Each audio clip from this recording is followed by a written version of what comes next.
Good afternoon.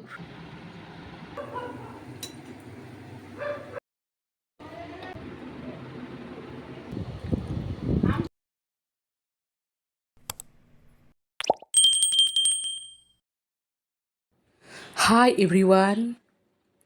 Welcome back to my another vlogs with Mina and good morning তোমাদের সবাইকে। তো বন্ধুরা, সকাল সকাল ঘুম থেকে উঠে পড়লাম। সকাল সকালও না, আজকাল আমি আর সকালবেলা উঠতে পারছি না। ইচ্ছা করেই উঠি না, কারণ কর্তামশাইয়ের স্কুল বন্ধ আর মেয়েদের তো তেমন এখন সকালবেলা প্রাইভেটও নেই। তো অলরেডি মনে হয় এই ৭টা বা ৭:৩০ বেজেই গেছে। আমি যেখানে আগে এত সকালে উঠতাম, সেই জায়গাটায় এখন আমার বেজে যাচ্ছে ৭টা বা ৭:৩০। তো যাই হোক, ওই যে বলে মানুষ একটু আরাম পেলে হারাম হয়ে যায়, ওই ঠিক আমারও ওরকম হয়েছে। তো যাই হোক, এই যে দেখো ঘুম থেকে উঠে এটা আমি বিছানাটা ঠিক করে নিচ্ছি, কেমন বাজে লাগে দেখতে। তো বেডশিটগুলো ঠিকঠাক করে নিলাম, বালিশগুলো ঠিকঠাক করে নিলাম। তো এখন তারপরে তো আবার সামনের কাজগুলো তো আছেই, সেগুলোও সারতে হবে। তো এই দেখো বন্ধুরা, বাড়ির কাজগুলো করে, আর যেহেতু বৃহস্পতিবারে আমি সকালবেলায় সমস্ত বাসনগুলো, ঠাকুরের বাসনগুলো মেজে নিই। ওই কাজের যেগুলো ঝামেলা থাকে সেগুলো আগেই করে নিই। তো এটা করিনি আমি।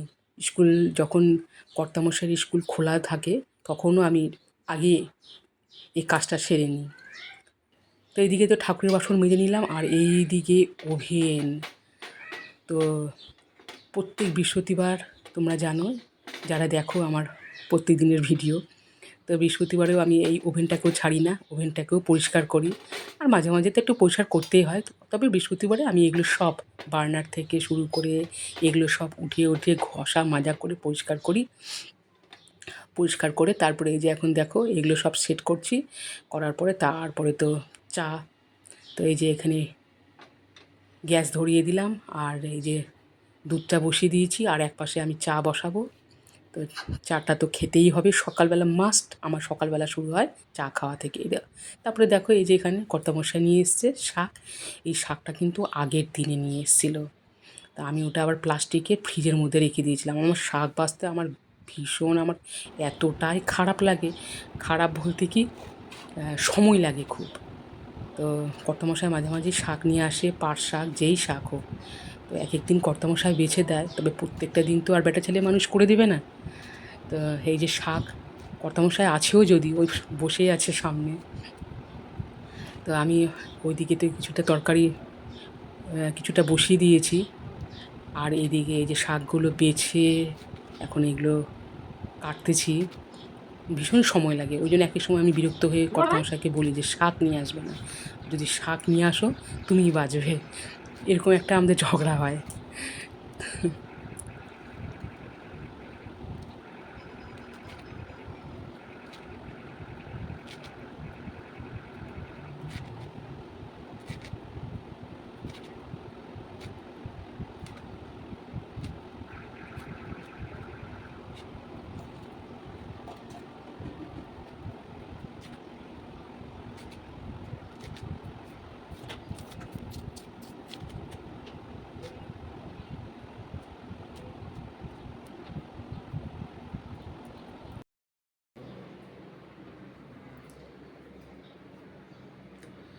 তারপরে অনেকক্ষণ পর চলে আসলাম ক্যামেরার সামনে। Good afternoon friends. তো সেই যে শাক কেটেছিলাম, তারপর তো আর আসতে পারিনি। তো শাক কাটাকাটি করার পরে সব রান্নাই হয়ে গেছে, রান্না করা কমপ্লিটও হয়ে গেছে। ডাল করলাম, পনিরের তরকারি করলাম, শাক করলাম, আমের চাটনি করলাম। তো এখন বাজে প্রায় 2টো বাজে। তো এইমাত্র স্নান সেরে উঠলাম। আর সংসারের কাজকর্ম শুধু আমার লাস্ট হয় খেতে আর কি। সবারই খাওয়া দাওয়া হয়ে গেছে। খাওয়া দাওয়া হয়ে গিয়ে যে যেরকম নিজের নিজের কাজে চলে গেছে। তো এখন স্নান সেরে উঠলাম, এখন আমি পুজো দিব। আর বৃহস্পতিবারের কাজ মানে তো পুজো দিতে দিতে 1 ঘন্টা। এখন পুজো দিব, পুজো দিয়ে তারপরে খেতে বসবো। এই হচ্ছে ব্যাপার। তো চলো পুজোটা দিয়ে দিই, তারপরে কখন যে লাঞ্চ করব ঠিক নাই।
আর এই যে দেখো পুজো দেওয়া হয়ে গেল।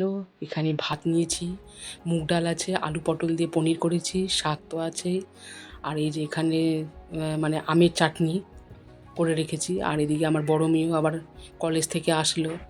কলেজ থেকে এসে কিন্তু এই যে দেখো এখানে আমের চাটনি আছে। আর আমার বড় মেয়ে কলেজ থেকে আসলে ও ভাত খায় না, কিন্তু যেহেতু পনির আছে, পনিরটা ওদের ভীষণ ফেভারিট। তো যেই বলেছি যে পনির আছে, ব্যাস অমনি বললো যে তাহলে আমাকে ভাত বেড়ে দাও, খাবো। তো ভালোই হলো, আমরা দুজনে একসাথে বসে খাবো। তো এই যে তারপরে এই যে এখানে দেখো বিকেলবেলা আমার ছোট মেয়ের কীর্তি দেখো। আমার মেয়ে ব্যস্ত হয়ে গেছে, ফুচকা খাবে ফুচকা খাবে ফুচকা খাবে, আমাকে পাগল করে দিল। তো আমি অর্ধেক ফুচকা করলাম। হ্যাঁ, ফুচকা বানানোর কি ছিল, ফালতু ঘরে এত ইয়ে করা। দেখো এদিক পুড়ে আছে তো, দোকান থেকে কিনে নিয়ে এসে দিতাম, বানিয়ে নিতিস। আর এই গরমের মধ্যে ফুচকা বানানোর শখ করছে। ইয়েটা বন্ধ করবি না, চা বানাবো আমরা, ফুচকা বানানো বাপ রে বাপ। আরে পুড়ে যাচ্ছে তো। এবারে নিজে পারছে না, আমাকে মাঝখানে জড়িয়ে দিল। আর এত গরমের মধ্যে নিজে বানা, নিজে খা। গোল করে দাও। কেন গোল করতে পারবি না? কিভাবে গোল হচ্ছে? হ্যাঁ, ওরকম করে হয়ে যাবে, ওরকম করে বেলে নে। আর আমার ওই গরমের মধ্যে ভালো লাগছে না, যা হয়েছে হয়েছে, ব্যাস এইটুকুনি খা। ওদিকে আলু সিদ্ধটা করে রেখেছে, লেবুর জল করে রেখেছে, তো এবারে বানিয়ে নিয়ে খা তোরা। আর এই যে এখানে দেখো 9:30টার সময় আমার বড় মেয়ে বিকেলবেলা চা খায়নি, ওই যে ফুচকা খেয়েছিল। আর যেহেতু ওখানে লেবুর জল ছিল, তেঁতুলের জলও ছিল ফুচকার জলে, তো আমি তখন বলেছিলাম যে এখন চা খাস না। তো তো এবারে 9টা থেকে বলে যাচ্ছে চা করে দাও, চা করে দাও। তো আমি আবার চা পাতার সাথে আবার মাঝে মাঝে একটুখানি এরকম কফিটাও দিয়ে দিই, ভীষণ ভালো লাগে ফ্লেভারটাও। তো একটু বাড়তি করছি, আমিও আবার চা খাবো ওর সাথে সাথে। তো এই যে এরকম মানে কি বলবো, এক এক সময় বিরক্ত বোধ হয়, তবুও। তো মেয়েকে আবার দিয়ে দিলাম চা, আর বাদ বাকি ওই এই চাটা আমি আবার ছেঁকে খাবো। আর এই যে দেখো এখানে আটাও রেখে দিয়েছি, তো রাত্রেবেলা রুটি হবে। তো চাটা খেতে খেতে এবারে এখন আটাটাও মেখে নিব, আর ঠিক সময়ের মধ্যে 10টার মধ্যে রুটিগুলো করে নিব। আর এত গরমে না আর ভালো লাগে না।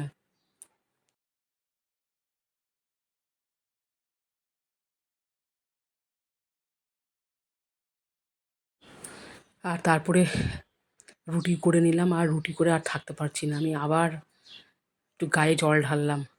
মাথার চুলগুলো এলোমেলো হয়ে গেছে, তো আমি আবার এই যে গায়ে জল ঢাললাম বলে একটু রিল্যাক্স লাগছে, ঠান্ডা লাগছে। আর চুলটাকে একটু আঁচড়ে নিচ্ছি, ভালো লাগছে না। এই যে গরমটা সত্যি মানে কি বলবো। আর আমি তো আরও ভীষণ ঘামি, গরমে আরও শরীর ক্লান্ত লাগে।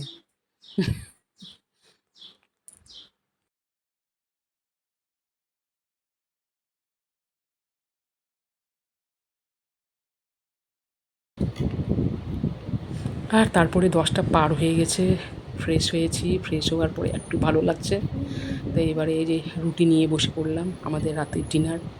তো ডাল আর পালং শাক না সরি, ডাল আর পনির দিয়ে ওদেরকে দিয়েছি 3জনকে। আর আমার এই গরমেতে একদম খেতে ইচ্ছা করছিল না, তবুও ওই আমের চাটনিটা যে ছিল, ওই আমের চাটনি দিয়ে আমি রুটি ডিনার করছি। তাহলে বন্ধুরা, তোমরা যে যেখান থেকে আছো, আমার ভিডিওগুলো তোমাদের কেমন লাগছে, তো প্লিজ যারা যেখান থেকে দেখছো আমার চ্যানেলটিকে সাবস্ক্রাইব করে দিয়ে আমার পাশে থেকো, আমি এটাই চাই। আর তোমরা সবাই ভালো থেকো, সুস্থ থাকো, আমি এটাই কামনা করি। তাহলে আজকের মতো এই পর্যন্তই, সবাইকে গুড নাইট, সবাই ভালো থেকো, সুস্থ থেকো। আবার দেখা হচ্ছে অন্য এক ব্লগের সাথে। Tata, bye bye.